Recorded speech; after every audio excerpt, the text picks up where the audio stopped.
लक्ष्य के online classes में आपका स्वागत है। और आज हम लोग पढ़ेंगे मेंटेनेंस के बारे में। ठीक है कि मेंटेनेंस क्या होता है, मेंटेनेंस कितने प्रकार का होता है, हम कब कब मेंटेनेंस करते हैं, किस इक्विपमेंट का मेंटेनेंस कितने दिन में या कितने आवर्स में करना चाहिए, इन सब चीज़ों के बारे में हम लोग क्या करेंगे, पढ़ेंगे।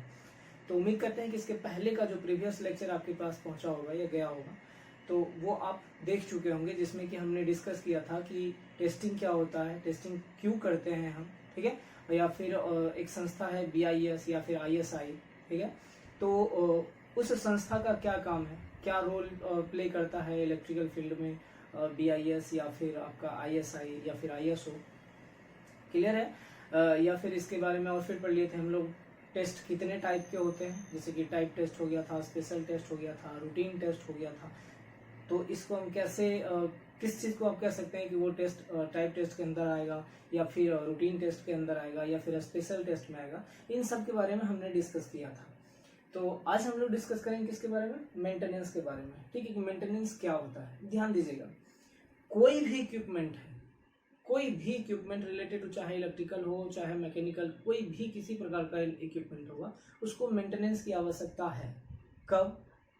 तब जबकि आप चाहते हैं कि वह इक्विपमेंट आपका सेटिस्फैक्ट्री ऑपरेशन करे, मतलब वह सेटिस्फैक्ट्री काम करेगा सकते हैं। समझ में आएगा। जैसे एग्जांपल में मैं आपको बता दूं कि अगर आप बाइक लेते हैं, ठीक है, अगर आप बाइक को ही लेते हैं, जो आप मोटरसाइकिल होता है, आप ध्यान दीजिएगा, जब आप उसको खरीद कर लाते हैं, बाइक को आप जब शोरूम से खरीद कर लाते हैं, तो आपको उसमें एक डायरी देता है जो कि सर्विस बुक होता है। तो उसमें लिखा हुआ रहता है कि कितने दिनों के बाद या कितना किलोमीटर चलने के बाद वो सर्विसिंग उसको करवाना पड़ता है। हम सर्विसिंग क्यों करवाते हैं? क्योंकि अगर मान लीजिए कि हम कंटिन्यूअसली उस बाइक को यूज कर रहे हैं और कुछ भी नहीं उसमें कर रहे हैं, किसी तरह का कोई उसमें प्रॉपर मेंटेनेंस काम हम नहीं कर रहे हैं, जो अगर खराब भी हुआ तो उसको ऐसे ही छोड़ दिए, अगर खराब होने वाला भी है तब भी हम देख के उसको क्या किया, इग्नोर कर दिए, इससे क्या होगा, जो आपका बाइक है वह बाइक का एज जो है वो क्या होगा, कम हो जाएगा। जो जितना स्पीड पे चलेगा वह भी हमारा धीरे धीरे क्या होगा, रिड्यूस होने लगेगा। हो सकता है कहीं टायर है, अगर हम मेंटेनेंस नहीं करें, टायर आपका क्या होगा, घिस जाएगा, या फिर रिम है वो खराब हो जाए, ब्रेक है वो खराब हो जाए, जो आप उसमें मोबिल डालते हो, ठीक है, वह जल गया होगा। समझ में आ रही बात? ठीक है। तो आप बाइक अगर एक जनरली लेते हो तो उसका भी आप क्या करते हैं, कुछ दिनों मतलब हर एक पर्टिकुलर टाइम पीरियड के बाद आप क्या करते हैं, उसका सर्विसिंग करवाते हैं। रीजन यही है ताकि वो आपका अच्छा काम करे, है ना। और उसमें अगर कोई खराबी होने वाला होगा या फिर कोई डैमेज होने वाला चीज होगा तो उसको रिमूव कर देंगे और वहां पे आप क्या करेंगे, किसी इक्विपमेंट को, जो डैमेज इक्विपमेंट होगा या डैमेज होने वाला होगा उसको आप क्या करेंगे, रिप्लेस कर देंगे। इससे क्या होगा, बाइक का इफिशियंसी भी बढ़ जाएगा और बाइक का एज भी बढ़ जाएगा। करने का मतलब ये हुआ कि अधिक दिन तक आप वह बाइक को अच्छे तरीके से यूज कर सकते हैं। ये तो एक बाइक के टर्म में हो। ठीक उसी प्रकार से अगर मेंटेनेंस की बात करें इन टर्म ऑफ इलेक्ट्रिकल, तो इसमें हमारा मेनली क्या इक्विपमेंट यूज होता है, ट्रांसफार्मर और मोटर और जनरेटर, यही होता है। ट्रांसफार्मर, मोटर, जनरेटर, ये मेनली तो यही होता है। बाकी आप ऐसा कह सकते हैं कि ट्रांसमिशन लाइन में भी हमारा टावर वगैरह होता है, या पोल डिस्ट्रीब्यूशन लाइन में यूज होता है, कंडक्टर रहता है, उसमें पोर्सलेन रहता है। तो हर एक चीज का मेंटेनेंस किया जाएगा, हर एक चीज का क्या होगा, मेंटेनेंस किया जाएगा एक टाइम पीरियड में। हो सकता है कुछ ऐसा चीज होगा जिसको कि डेली चेक करना आता होगा, कुछ ऐसा चीज होगा कि उसको डेली ना चेक करके हर एक वीक में चेक करते होंगे। समझ में आ रही बात? एक वीक में, किसी को 6 वीक में, किसी को 6 महीने में, किसी को 1 महीने में, किसी को 1 साल में, किसी को 2 साल में, किसी को 5 साल में, कुछ ऐसा टाइम पीरियड रहा होगा, है ना, कुछ ऐसा टाइम पीरियड रहा होगा कि उस दौरान उसे इस इक्विपमेंट को चेक करता है। लेकिन बात यह है कि वहां पे हम चेक करते क्यों हैं, चेक क्यों करते हैं? चेक हम लोग, या जो आप कहते हैं कि उसका जो टेस्ट कर कह सकते हैं, उसको हम चेक किए कि वह सही है कि खराब है, हम इसलिए करते हैं ताकि अगर उसमें किसी प्रकार का डैमेज होने का पॉसिबिलिटी हो, अर्थात आप कह सकते हैं कि उसमें अगर फॉल्ट होने का पॉसिबिलिटी होगा तो उसको हम क्या कर ले, पहले ही रेक्टिफाई कर लें। पहले अगर रेक्टिफाई कर लेते हैं तो वह जो इक्विपमेंट है डैमेज होने से हमारा क्या होगा, बच जाएगा। एग्जाम्पल में समझिएगा, जैसे मान लेते हैं कि ट्रांसफार्मर है, ट्रांसफार्मर में आपने क्या करा, कूलिंग पर्पस के लिए या इंसुलेशन के लिए आपने ऑयल डाला, ठीक है। आप देखते होंगे कि किसी न किसी रीजन से, हो सकता है कुछ भी हो, कहीं से कोई लीकेज हुआ और ऑयल जो है धीरे धीरे टपकना स्टार्ट कर देती है। ठीक है। अगर आप उस चीज पे ध्यान आकर्षित नहीं करते हैं, अगर आप उस चीज को नहीं देखते हैं, तो ऑयल एक टाइम ऐसा आएगा कि हमारा क्या होगा, जो कोर असेंबली है ट्रांसफार्मर के अंदर जो टैंक में रखा हुआ है, वह जो ऑयल आप धीरे धीरे गिरा ऑयल क्या होगा, उसका लेवल घटते चला जाएगा, कोर असेंबली बाहर आ जाएगा। हो सकता है कि कोर असेंबली हमारा क्या हो, जल जाए। ठीक, जैसे कि मोटर ही है या जनरेटर है, उसमें रोटर होता है और स्टेटर होता है। अब जो रोटर होगा उस जिसपे जो रोटर जो होता है शाफ्ट पे आपका कसा हुआ रहता है। अगर मान लीजिए उस शाफ्ट के आसपास में या रोटर के बीच में आपका अगर लुब्रिकेशन आप प्रोवाइड नहीं करते हैं, जब आप लुब्रिकेशन प्रोवाइड नहीं करेंगे तो क्या होगा, वहां पे हमारा फ्रिक्शन डेवलप होगा, और फ्रिक्शन डेवलप होने की वजह से हो सकता है शाफ्ट हमारा क्या हो, डैमेज हो जाए। लेकिन अगर मान लीजिए कि आप उस पर लुब्रिकेशन देते हैं, तो इसका मतलब क्या है, लुब्रिकेशन देने से फ्रिक्शन कम होगा, और फ्रिक्शन कम होने की वजह से हमारा क्या हो सकता है, जो मोटर है या जनरेटर या रोटेटिंग डिवाइस है वो प्रॉपरली वर्क करेगा और लंबे टाइम तक वर्क करेगा। सबसे बड़ी बात यह है कि लंबे टाइम तक वर्क करेगा। समझ में आ रही बात? तो इसलिए कह रहे हैं कि मेंटेनेंस जो है किसी भी इक्विपमेंट का, ये तो इफिशियंसी बढ़ा देता है, उसका एज बढ़ा देता है। कह सकते हैं कि उसका जो लाइफ है, जो इक्विपमेंट 5 साल वर्क करने वाला होगा, अगर उसको हम सही तरीके से काम करेंगे, हो सकता है वो 6 साल काम करेगा ना। हर एक को एक मेंटेनेंस की जरूरत है, आदमी को भी मेंटेनेंस का जरूरत है, आदमी को भी क्या है, मेंटेनेंस का जरूरत। दिन भर थक हार के आप आते हो, रात में क्या होता है, सो जाते हो, मतलब रेस्ट करते हो ना। आप क्या करते हो, रेस्ट करते हो। तो जो भी आपने खोया है वो रात भर में आप सो के क्या करोगे, गेन करोगे। मतलब रेस्ट किए, मतलब जो भी एनर्जी आपने खपत किया है दिन भर में काम करके, वह रात में फिर आप अगर सो के आप रेस्ट करते हो, तो वह एनर्जी फिर आपका सुबह उठते हो तो फ्रेश फील करते हो। खाना खा रहे हो या हम लोग काम करते हैं, कहीं भूख लग जाता है, मतलब कि हमारा एनर्जी लॉस हुआ। अब उसको मेंटेन करने के लिए, जो एनर्जी लॉस हुआ उसको मेंटेन करने के लिए तो हम लोग खाना खाते हैं। यहाँ भी क्या हो गया, एक मेंटेनेंस हो गया। किसी हॉस्पिटल में जाके या किसी तरह का कोई, जो मान लेते हैं कि आप हॉस्पिटल जाते हैं चेकअप कराने के लिए, तो क्या होता है, दवा देता है। वो दवा आपको क्यों देता है, दवा भी तो इसलिए देता है कि आपका जो पूरा बॉडी है वो मेंटेन रहे। अगर कुछ आप में अगर किसी तरह का कोई डिजीज है, तो दवा दे के उस डिजीज को क्या कर रहा है, खत्म कर रहा है। जो फॉल्ट है आपके अंदर, वो फॉल्ट को क्या कर रहा है, दवा देके सही कर रहा है। ठीक, सिमिलरली वैसा ही आप कर सकते हैं कि चाहे मोटर हो, चाहे जनरेटर हो, चाहे ट्रांसफार्मर हो, किसी में भी अगर किसी तरह का कोई फॉल्ट आता है या आने की संभावना है किसी वजह से, ठीक है, आने की संभावना है किसी वजह से, तो अगर आप उसमें मेंटेनेंस करते हैं, तो उस इक्विपमेंट का एज जो होगा क्या होगा, बढ़ जाएगा, इफिशियंसी क्या होगा, बढ़ जाएगा। समझ रहे हैं, वह बेटर ऑपरेशन देगा, मतलब उसका जो परफॉर्मेंस होगा वह अच्छा होगा। क्लियर है? होप सो समझ रहे होंगे कि मेंटेनेंस हम क्यों करते हैं। हर एक चीज का, जो भी आपके पास इक्विपमेंट होगा, हर एक इक्विपमेंट का मेंटेनेंस किया जाता है। ये मार्कर ही है सर, ठीक है, इसका भी मेंटेनेंस करते हैं। बोलो क्यों, अगर हम कंटिन्यू लिखते रहे, बताओ ये कंटिन्यू लिख पाएंगे कैसे, नहीं। इसमें हम क्या करते हैं, इंक डालते हैं ना, तो जो इंक खत्म हो गया उसमें इंक नहीं डालेंगे तो क्या होगा, एक टाइम आएगा ये खराब हो जाएगा। लेकिन अगर इंक डालेंगे तो कुछ अधिक दिन तक हम इसका इस्तेमाल क्या होगा, कर सकते हैं। तो हम मेंटेन, इंक को क्या कर रहे हैं, मेंटेन कर रहे हैं, है ना, इंक को क्या कर रहे हैं, मेंटेन कर रहे हैं। तो यही चीज हमारा क्या कहलाता है, मेंटेनेंस कहलाता है। मेंटेनेंस जो होता है कि किसी भी इक्विपमेंट का एक टाइम पीरियड में होता है। हो सकता है कि उसको हम डेली चेक करें, weekly, monthly, 6 month, yearly, 2 yearly, 5 yearly, कुछ इस तरह से एक टाइम पीरियड पे चेक करते हैं। क्लियर है, समझ में आया कि मेंटेनेंस क्या होता है। देखते हैं कि अब यहाँ पे एक बार कि क्या होता है, ठीक है। सो मेंटेनेंस, आप हेडिंग बना लीजिएगा, मेंटेनेंस, इसका एक डेफिनेशन है जिसको कि आप लिख लीजिएगा। The process of maintaining any equipment in a proper and efficient condition is called maintenance. समझ में आया बात? Process of maintaining any equipment, किसी भी इक्विपमेंट को मेंटेन करने का एक जो प्रोसेस होता है, किसी भी इक्विपमेंट को मेंटेन करने का एक प्रोसेस जो होता है, इन इफिशियंट एंड प्रॉपर कंडीशन, है ना, in proper and efficient condition is called maintenance. जो भी इक्विपमेंट है, उस इक्विपमेंट को प्रॉपरली कंडीशन, मतलब सही ढंग से या सही परफॉर्मेंस वो करे, उस परफॉर्मेंस को मेंटेन करने के लिए ही हम लोग क्या करते हैं, मेथड यूज करते हैं, जिसको हम क्या बोलते हैं, प्रोसेस करते हैं, उसको क्या बोलते हैं, मेंटेनेंस करते हैं।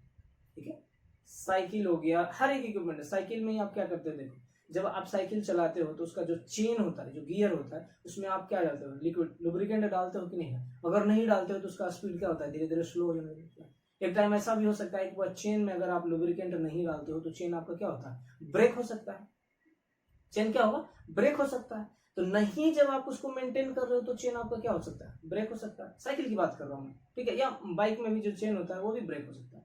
तो बाइक हो या साइकिल हो, उसमें जो गियर लगा होता है या जो चेन आप कहते हो गियर सिस्टम जो होता है, अगर उसमें आप लुब्रिकेंट नहीं डालोगे तो उसका जो चेन होगा वो टूट सकता है, ब्रेक हो सकता है। लेकिन अगर आप उसमें लुब्रिकेंट डालते हो तो वह आपका स्मूथली वर्क भी करेगा, मतलब लुब्रिकेंट डालने से वह उसका परफॉर्मेंस क्या है, बेहतर है, ठीक है, और अधिक टाइम तक चलेगा, अधिक टाइम तक चलेगा। समझ रहे बात को? तो यही सब चीज क्या कहला रहा है, हमारा मेंटेनेंस कहला रहा है। क्लियर? आगे देखते हैं।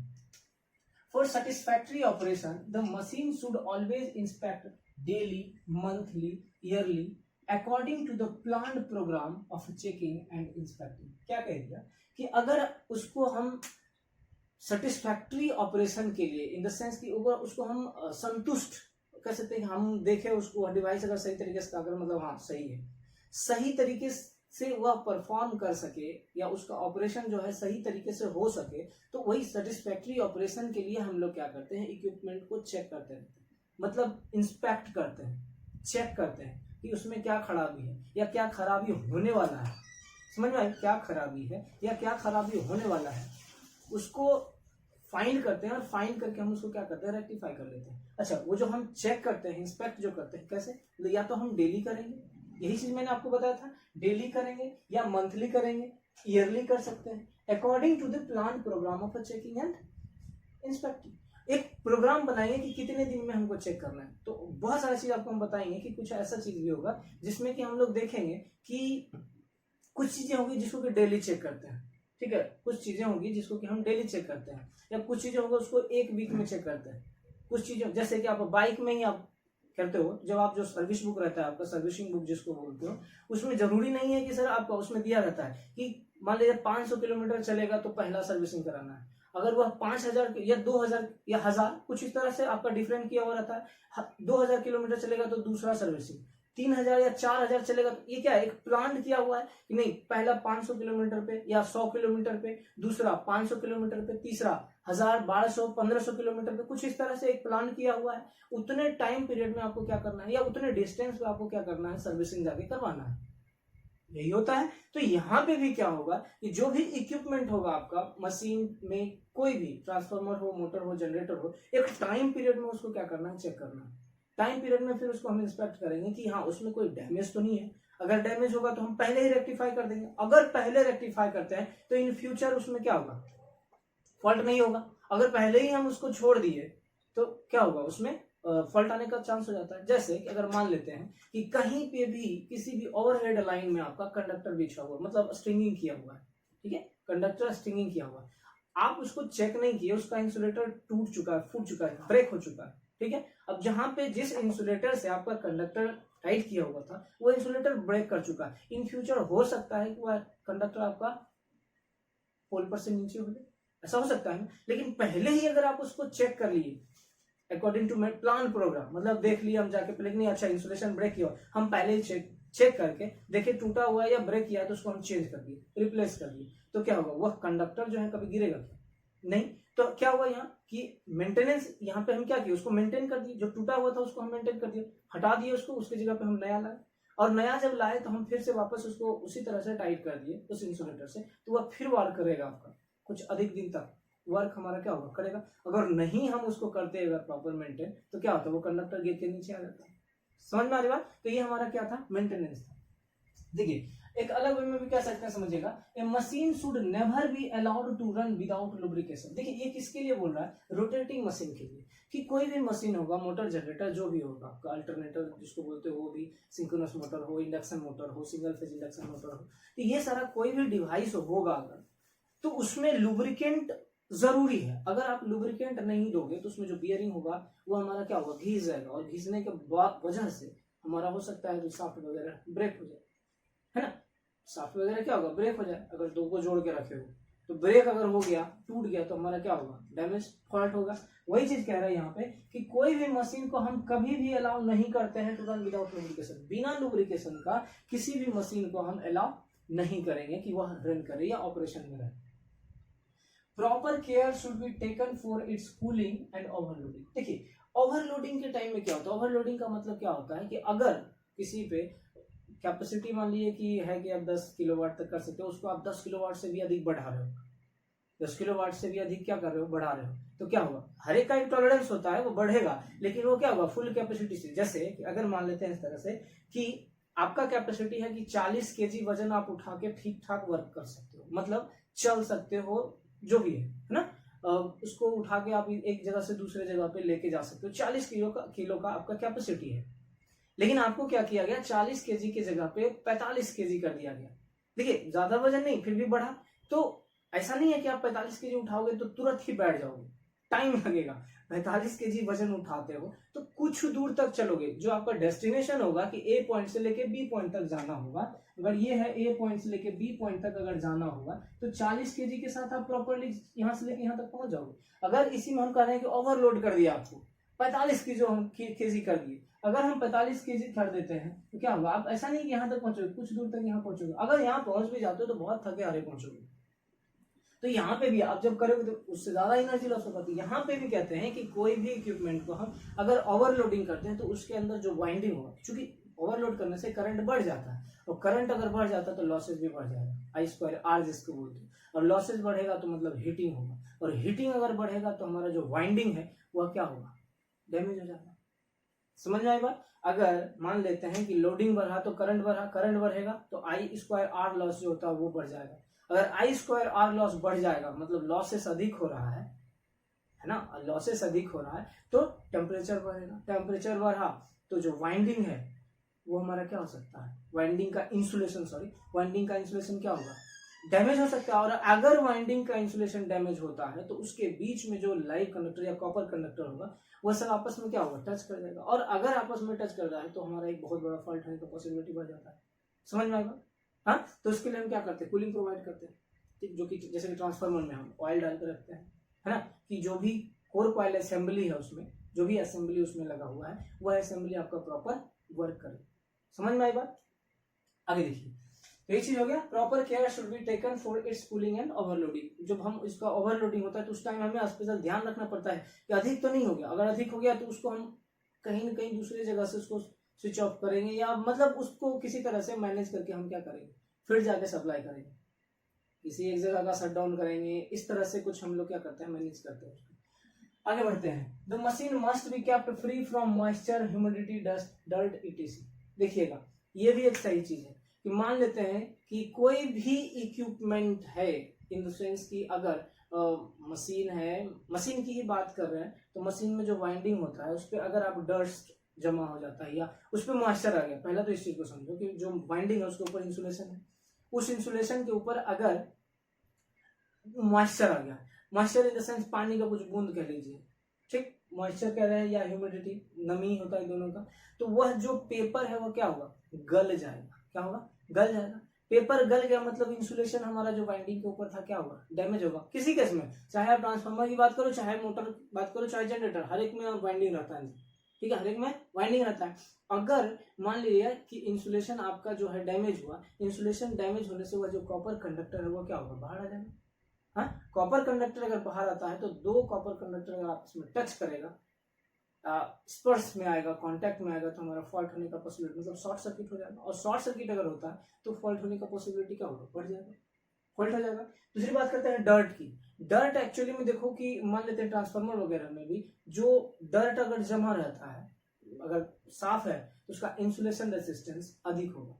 अगर डर्ट उस पर रखा जाता है तो उसमें क्या होगा, इंसुलेशन रेसिस्टेंस उसका क्या होगा, घटते चला जाएगा, और जैसे जैसे इंसुलेशन रेसिस्टेंस घटते चला जाएगा एक कंडक्टिंग पाथ बना देगा। इंसुलेशन रेसिस्टेंस का मतलब हाई रेसिस्टेंस, हाई रेसिस्टेंस धीरे धीरे कम होते चला जाएगा, और जैसे जैसे रेसिस्टेंस कम होते चले जाएगा एक कंडक्टिंग पाथ बना लेगा, और कंडक्टिंग पाथ जो बना लेगा तो वह एक अनवांटेड पाथ, जो कि कंडक्टिंग पाथ बनाया because of less insulation resistance, तो अनवांटेड करंट हमारा क्या मतलब अनवांटेड पाथ के थ्रू हमारा करंट फ्लो करना स्टार्ट कर देगा। जैसे अगर मानते ये कंडक्टर है, ये कंडक्टर, फिलहाल हमारा करंट कुछ इस तरह से फ्लो कर रहा है, या ऐसे कुछ ऐसे फ्लो कर रहा है ना, या जो आपका 3 फेज की बात करते हो तो उसमें कुछ करंट ऐसा ले लिया मैंने, इधर इधर इधर कुछ ऐसा फ्लो कर रहा है ना, तो इसके बीच में जो है गैप दिया हुआ है, ठीक, और ये कहाँ से कनेक्टेड है, हमारा ट्रांसफार्मर से, HV साइड से, है ना, ये ट्रांसफार्मर का HV साइड से हमारा क्या है, कनेक्टेड। देखिए हालांकि HV साइड आप इधर लगा लो, उल्टा हो जाएगा, ये इधर से आ रहा है एचवी साइड, यहाँ पे हमारा एक ट्रांसफार्मर होगा, इधर से एलवी होगा। यहाँ पे आपका बूसिंग लगा हुआ होता है सर, ये जो बूसिंग लगा हुआ था इस दोनों के बीच में देखिएगा कि गैप रहता है, दोनों के बीच में क्या होगा, गैप रहता है, रीजन वहां के बीच का जो इंसुलेशन रेसिस्टेंस हो मेंटेन हो। लेकिन अब जब आप खरीद के लाओगे तो यह जो है ना पूरा का पूरा पोर्सलिन का बना होता है, जो बूसिंग होता है वो चमकता हुआ दिखेगा। लेकिन जैसे जैसे यूज में आता है ना सर, इसके ऊपर हमारा डस्ट जमा हो जाता है, डस्ट जमा होने की वजह से इस पे भी जमा होगा, इसके जमा, अब इस पे जो डस्ट जमा हो गया, ये दोनों तीनों पे जो डस्ट होगा तो इसके बीच का जो इंसुलेशन रेसिस्टेंस था, ये दोनों के बीच का, बूसिंग के बीच का, वो क्या होगा, धीरे धीरे कम होता चला जाएगा। कम जो होते चला जाएगा तो इसके बीच में क्या होगा, एक कंडक्टिंग पाथ बन जाएगा। कंडक्टिंग पाथ बनने के वजह से यह करंट जो है यहाँ पहुंचेगा, यह करंट यहाँ पहुंचेगा, दोनों इधर, एक इधर आना चाहेगा, इधर आना चाहेगा, क्योंकि रेसिस्टेंस बन गया। ठीक है, रेसिस्टेंस बन गया, मतलब कहने का ये इधर फ्लो करेगा, ये भी इधर ही फ्लो करना, क्योंकि स्मॉल रेसिस्टेंस, कम रेसिस्टेंस की ओर हमारा करंट फ्लो करेगा, ये आप जानते हैं। अधिक रेसिस्टेंस होगा तो करंट का अपोज अधिक करेगा, और कम रेसिस्टेंस होगा तो कम अपोज करेगा, तो कम रेसिस्टेंस होगा तो उधर हमारा करंट क्या होगा, फ्लो कर जाएगा। और ये जो इंसुलेशन पाथ, ये जो आपका पाथ है, शॉर्ट पाथ वो छोटा कम रेसिस्टेंस की वजह से बना लेगा, और जैसे कम रेसिस्टेंस होने की वजह से करंट जो होगा अनवांटेड पाथ में आ जाएगा। अनवांटेड पाथ का मतलब हम नहीं चाह रहे थे कि इधर करंट फ्लो करे, करंट इधर फ्लो करे, हम ये चाह रहे थे, क्लियर। अगर इधर फ्लो करे, लेकिन अब फ्लो किधर, इधर कर दिया, अगर इधर किया तो हमारा क्या होगा, ये हमारा शॉर्ट सर्किट करेगा, शॉर्ट सर्किट होगा, जिसकी वजह से हमारा क्या हो जाएगा, पूरा का पूरा ये जो लाइन होगा वो पूरा का पूरा डिस्टर्ब हो जाएगा, फॉल्ट आ जाएगा उसमें, समझ में आएगा। तो वही चीज कहता है कि कोई भी मशीन होगा उसको हम लोग फ्री रखते हैं, किससे, मॉइस्चर, ह्यूमिडिटी एक्सेट्रा। मॉइस्चर भी नहीं होना चाहिए वहां पे, जिसके लिए हम लोग क्या करते हैं, हीटिंग पर्पज से उसको हटाते हैं मॉइस्चर, ना ही ऑयल में होगा ना ही बाइंडिंग में मॉइस्चर अवेलेबल होगा, समझ में आ रही बात। तो मॉइस्चर भी नहीं होगा, ह्यूमिडिटी भी नहीं होगा, और ह्यूमिडिटी और डर्ट जिसको डस्ट बोलते हैं वो भी नहीं होना चाहिए। फाइनली हम लोग ऐसा कह सकते हैं कि maintenance can also be defined as those activity, maintenance को हम और दूसरे तरीके से डिफाइन कर सकते हैं, कह सकते हैं कि वैसा activity required to keep the equipment in operating, क्या हो गया, वैसा activity required to keep the equipment in operating, कोई भी इक्विपमेंट को ऑपरेटिंग कंडीशन में रखने के लिए, कोई भी इक्विपमेंट को ऑपरेटिंग कंडीशन में रखने के लिए, so that it continues to meet a specification, उसका जो स्पेसिफिकेशन है, मतलब उसका जो वर्किंग कंडीशन है वह प्रॉपरली होते रहे, सेटिस्फैक्ट्री हो, उसको मीट करने के लिए, उसको सही तरीके से मेंटेन करने के लिए हम क्या करते हैं, मेंटेनेंस का इस्तेमाल करते हैं, clear. Thus, maintenance ensure that production plant or equipment is available for use at a minimum cost for scheduled hour। तो कह सकते हैं कि अगर हम चाहे प्रोडक्शन प्लांट हो या फिर कोई मशीन हो, प्रोडक्शन प्लांट में भी मशीन ही रहेगा सर, जैसे थर्मल पावर प्लांट में क्या रहता होगा, टरबाइन रहता है, हीट इकोनोमाइजर रहेगा, बॉयलर रहेगा, फर्नेस रहेगा, सब क्या मशीन ही है आपका, ठीक है ना। आपके लिए अल्टरनेटर हर पावर प्लांट में, या फिर आप कहीं जानते हैं हॉजरी प्लांट जिसको बोलते हैं, जहाँ पे कि आपका कपड़ा वगैरह तैयार होता है, वहाँ पे भी हमारा मशीन यूज होता है ना, या कोई फैक्ट्री हो गया वहाँ पे भी मशीन वगैरह यूज होता है। तो जहाँ पे भी मशीन यूज हो रहा है वहाँ पे कहता है कि उसकी सेटिस्फैक्ट्री ऑपरेशन के लिए, ताकि वह अच्छे समय तक काम कर पाए, उसके लिए हम क्या करते हैं, मेंटेनेंस को करते हैं। तो मेंटेनेंस हमारा ये इंश्योर करता है कि वह जो इक्विपमेंट है वह प्रॉपर वर्क करता रहेगा, समझ में आ रही बात। जैसे कि आप एग्जांपल में अगर बात कीजिएगा तो जब जहाँ पे हॉजरी होता है, जो बनियान वगैरह की कंपनी होती है जो बनाती है, वह देखिएगा जो स्वेटर वगैरह बनाती है, तो ठंड के टाइम में उसमें कंटिन्यू वर्क रहता है। ठंड के टाइम में कोई, और गर्मी के टाइम में कोई स्वेटर खरीदेगा क्या, कोई नहीं पहनता है। तो गर्मी के टाइम में क्या करता है, हो सकता है वो बंद करके उसको पूरे के पूरे सही तरीके से मेंटेन कर लेता है, मतलब हर चीज को चेक कर लेता है कि जब ठंड के टाइम में आएगा तो उस टाइम में उसको अधिक वर्क करना पड़ेगा, तो हम पहले ही क्यों नहीं चेक करके उसको सही कर लें अगर किसी तरह का कोई फॉल्ट होगा तो, ताकि वह ठंड के मौसम में अच्छा परफॉर्मेंस दे सके। समझ में आई बात। तो ये क्या था आपका मेंटेनेंस, आप इसको नोट कर लीजिए।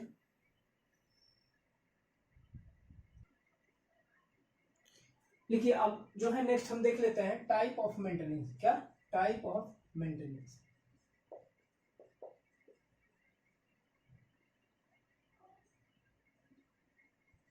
मेंटेनेंस कितने टाइप के होते हैं, इस चीज को हम लोग क्या करते हैं देख लेते हैं। देखिए जनरली जो होता है आपका मेंटेनेंस 3 टाइप का होता है, जिसमें से कि पहला आपका है प्रिवेंटिव मेंटेनेंस। कौन सा होगा, प्रिवेंटिव मेंटेनेंस। Preventive maintenance. दूसरा आपका हो जाएगा कौन सा, करेक्टिव मेंटेनेंस बोलते हैं इसको, कौन सा, करेक्टिव मेंटेनेंस, या फिर इसी को आप बोलते हो ब्रेक डाउन मेंटेनेंस। दूसरा कौन सा हो जाएगा, ब्रेक डाउन मेंटेनेंस, लिख लीजिए, ब्रेक डाउन, इसी को बोलते हैं हम लोग करेक्टिव मेंटेनेंस, करेक्टिव मेंटेनेंस। और लास्ट बट नॉट लीस्ट क्या हो जाएगा हमारा, कॉन्ट्रैक्टेड, कॉन्ट्रैक्टेड मेंटेनेंस। ठीक है, ये क्या हो गया, type of maintenance, preventive maintenance, breakdown maintenance, या फिर इसी को हम क्या बोलते हैं, करेक्टिव मेंटेनेंस, और fourth one contracted maintenance. Clear है, तो ये 3 टाइप के मेंटेनेंस होते हैं आपको। तो हम लोग एक काम करते हैं कि जो टाइप ऑफ मेंटेनेंस हम लोग नेक्स्ट लेक्चर में देखेंगे, ठीक ना। तो उम्मीद करते हैं कि आपको समझ में आएगा कि मेंटेनेंस क्या है, मेंटेनेंस क्यों करते हैं, मेंटेनेंस कैसे करेंगे, इसके बारे में बात करेंगे जब हम लोग ये इसमें पढ़ेंगे कि कितने टाइप के मेंटेनेंस होते हैं। फिर जब इक्विपमेंट को पढ़ेंगे, जब ट्रांसफार्मर की बात करेंगे या फिर मोटर की बात करेंगे, जनरेटर की बात करेंगे, तो उस टाइम में हम देखेंगे कि उसका मेंटेनेंस कैसे किया जाता है। ठीक है, किस तरह का फॉल्ट डेवलप होगा किसी भी डिवाइस में, तो अगर जो फॉल्ट डेवलप होगा उस फॉल्ट को हम किस प्रकार से सही कर सकते हैं, मतलब रेक्टिफाई कर सकते हैं। इन सब के बारे में हम लोग डिटेल में जाकर पढ़ेंगे जब स्टार्ट हो जाएगा हमारा, जिस डिवाइस के बारे में पढ़ रहे होंगे, जिस डिवाइस का टेस्टिंग करेंगे उसी डिवाइस का मेंटेनेंस भी पढ़ेंगे। क्लियर, तो होप सो आपको समझ में आया होगा। तो ये टाइप ऑफ मेंटेनेंस भी आप इसको क्या कीजिएगा, नोट कर लीजिएगा। फिर हम लोग नेक्स्ट लेक्चर में देखेंगे, एक एक करके पढ़ेंगे कि पहले प्रिवेंटिव मेंटेनेंस क्या होता है, इसके कितने टाइप हैं, ब्रेक डाउन मेंटेनेंस क्या होता है, ठीक है, कब हम ब्रेक डाउन मेंटेनेंस कब करते हैं, ठीक है, या फिर इसी में आता है कॉन्ट्रैक्टेड मेंटेनेंस, कि कॉन्ट्रैक्टेड मेंटेनेंस क्या होता है, कब इसका उपयोग किया जाता है। ठीक है, तो ये 3 है, आप नोट डाउन कर लीजिएगा। फिर हम लोग मिलेंगे नेक्स्ट लेक्चर में। चलिए आज के लिए इतना ही, धन्यवाद।